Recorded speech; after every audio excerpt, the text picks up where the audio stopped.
অবশেষে জাতীয় দলের রাডারে ঢুকতে যাচ্ছেন আকবর আলী।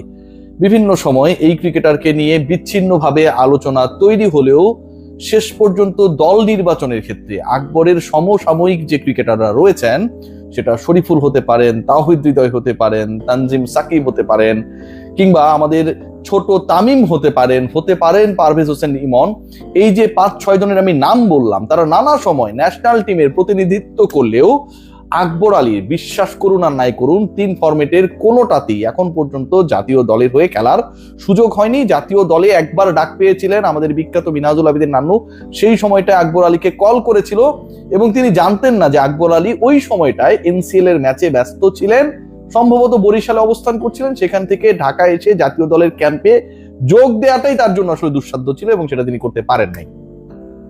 আকবর আলীকে নিয়ে এই আলোচনা হবার কারণ, অথবা আকবর আলীকে নিয়ে নীতিগত সিদ্ধান্তের জায়গাটায় বাংলাদেশ ক্রিকেট বোর্ড একটা ব্যাপারে পৌঁছানোর প্রধান কারণ, যেটা আমি সৌম্য সরকার প্রসঙ্গে আসছি, একটু অপেক্ষা করুন, সালাউদ্দিনকে নিয়েও আপডেট রয়েছে। আকবরকে নিয়ে এই সিদ্ধান্তগুলো হবার কারণ বাংলাদেশের ভঙ্গুর মিডল অর্ডার।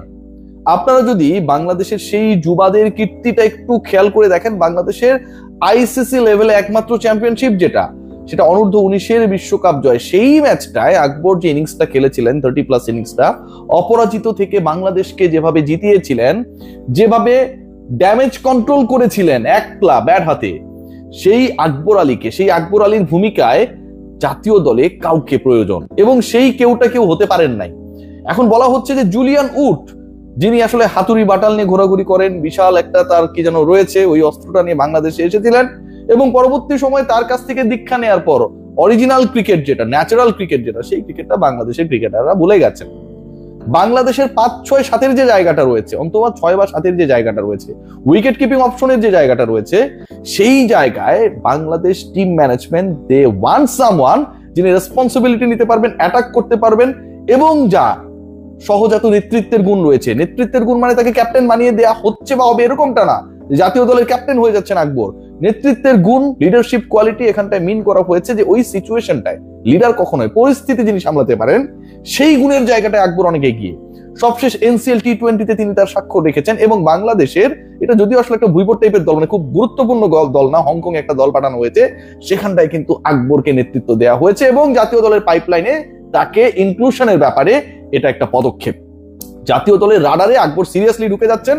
আয়ারল্যান্ডের বিপক্ষে আপনারা সবাই জানেন বাংলাদেশ টেস্ট অ্যান্ড টি20 খেলবে এবং সেখানটায় কোনো একটা ফরম্যাটের দলে আকবরকে দেখা গেলে, অথবা আকবরকে কোনো একটা দলের স্কোয়াডে তার প্রেজেন্স থাকলে অবাক হওয়ার কিছু থাকবে না, এবং এটা নীতিগত সিদ্ধান্ত অলরেডি ডান।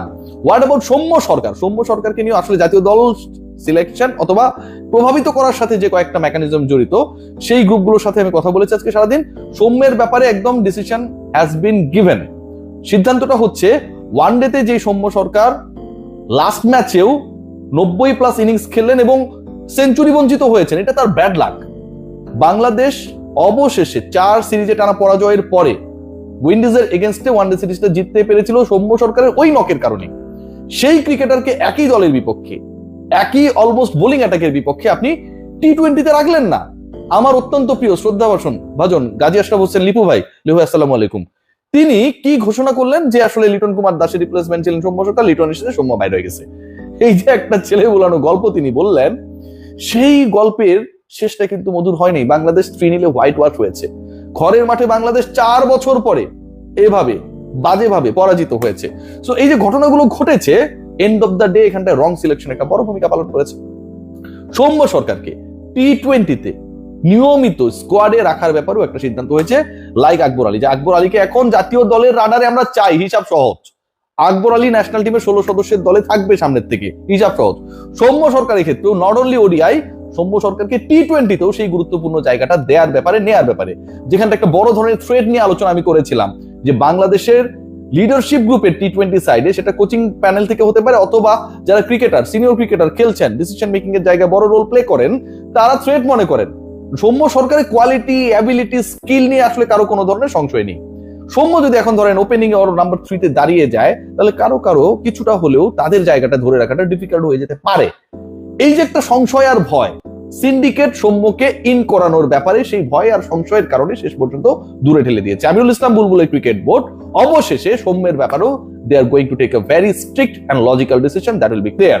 আপনারা সবাই জানেন যে ক্রিকেট অপারেশনস এর চেয়ারম্যান নাজমুল আবেদিন ফাহিমের ক্ষমতা কমানো হয়েছে। ক্রিকেট অপারেশনস এর এই মুহূর্তে তিনি বাংলাদেশের রাষ্ট্রপতির মতো ছায়া একটা ক্রিকেট অপারেশনস কমিটি গঠন করা হয়েছে, যেখানটায় রয়েছেন 4 জন সাবেক জাতীয় ক্রিকেটার, যা 3 জন ক্যাপ্টেন, যেখানটায় রয়েছেন আমার অত্যন্ত শ্রদ্ধাভাজন পরম শ্রদ্ধেয় ফারুক ভাই আসসালামু আলাইকুম, রয়েছেন আব্দুর রাজ্জাক, সেখানটায় রয়েছেন বাংলাদেশ জাতীয় দলে প্রতিনিধিত্ব করা সাবেক ক্যাপ্টেন খালেদ মাসুদ পাইলট এবং আমিনুল ইসলাম বুলবুল তো রয়েছেনই। তো এই যে 4 জন রয়েছেন, এই 4 জন আলটিমেটলি ক্রিকেট অপারেশনস কে বাধ্য হয়ে কন্ট্রোল করবেন।